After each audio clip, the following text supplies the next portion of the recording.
Hey, it's Alicia. So I had a micro discectomy on May the 1st. Today is May the 5th.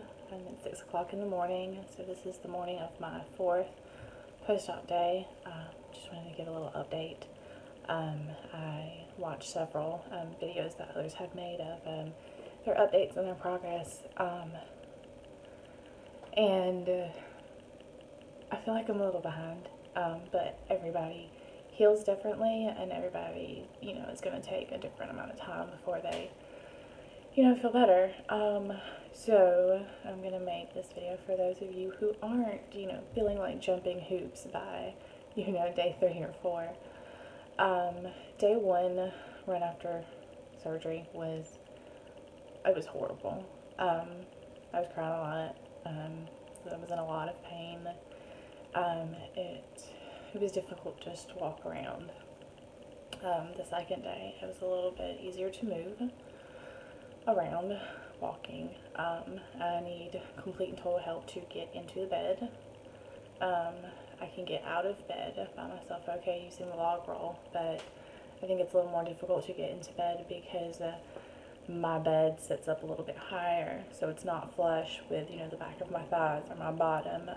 So I kind of have to go up on tiptoes a little bit before I sit to actually be able to get on the bed without straining and using my back muscles, so that's difficult. I'm having a hard time with chairs. Let's see, day 2, I sat in a chair one time. It was excruciating. So I didn't do that the rest of the day. Yesterday I was able to sit, but I can't get up from the chair on my own. I have to have someone stand in front of me and kind of hold their arms out, and I have to kind of like reach up to get like a little leverage. Using the bathroom was a nightmare. So now I have a raised toilet seat that has handles on it, and I highly recommend one of those. That has made life so much easier. Pain-wise in my back, it's really not that bad. It's been about 9 hours since I have taken one of my pain pills, and I'm trying not to take them unless absolutely necessary, because I do know they can be addictive and whatnot, and they can kind of make you a little sluggish. So I'm just trying to do Tylenol. I did the same thing yesterday. I went about 9 hours before I really needed one. And I feel like today's gonna be more like yesterday. I've been walking around a little bit this morning. I can't stay in the bed for more than a few hours, 3 or 4. My back starts to hurt. The incision site really starts to burn.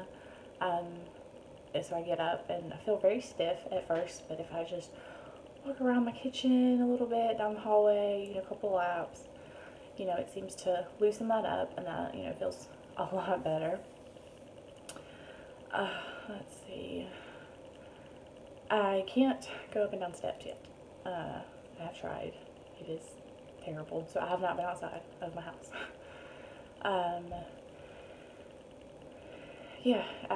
It's not at all what I thought it would be.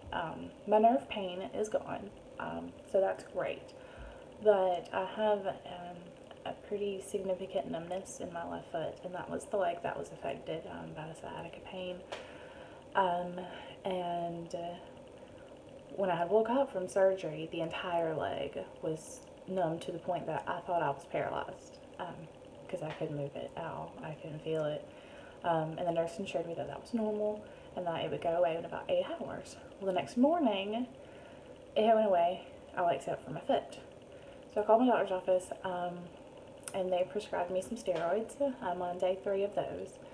And he told me that it could just take a little bit while, because my herniation, or the herniated disc portion, was so massive that he had to pull and tug on that nerve a lot more than he normally would have in order to get it out. But he said after a couple of days, if these steroids don't work, then I need to call him, and I'll probably have to have an appointment, and that's kind of scary right now. So I'm hoping that goes away. It's also making it really hard to walk. I had an antalgic posture. I mentioned that in my first video and showed you guys that. Let's see if I can back up a little bit. I still have a little bit of it, but it's really not anywhere like it was. If you guys saw in my first video, you can see this hip is kind of pushed out a little bit. And when I walk, I feel like I still have a little bit of a limp. I don't know if that's because of foot numb or because I am still a little bit antalgic. I have been getting this awful muscle cramp in my right. It's like lower back into the buttocks and upper thigh. I notice that mostly if I'm trying to get down onto the toilet or a chair, or sometimes when I'm trying to get into bed, if I sit down, I think I might just be tensing up a little bit, because then I kind of like consciously be like, okay, relax, and like it'll kind of go away. It happens sometimes when I'm walking too, and it is excruciating. So I don't know what that's about, but I'm pretty sure it feels like it's a muscular spasm. Obviously something that I'm doing. I think my body is still kind of compensating for my posture. But I'm trying to be positive, you know. So for anybody going through this, you know, if the first several days after surgery, you know, you don't feel like you're getting any better, it's okay. Not, like I said, not everybody is going to be, you know, moving around on their own day 3, day 4, doing everything, you know, and that's okay. Our bodies need time to heal. We need time to rest. And that's, you know, I recommend that, you know, rest. And that's what I try to do, you know. I get up when I'm hurting, I walk around, I move around for a little bit, and my legs get tired, and when my back starts hurting, I'm like, okay, you know, it's time to rest, let's go lay down, you know, and then lay down for a couple hours. When that hurts, get up and walk and do it again. So just hang in there. You guys can do it. If I can do it, you guys can do it, because I'm a big baby, so I'm not even gonna lie about that. But so I'll give another update maybe in the next couple of days. Alright, see you later. Bye.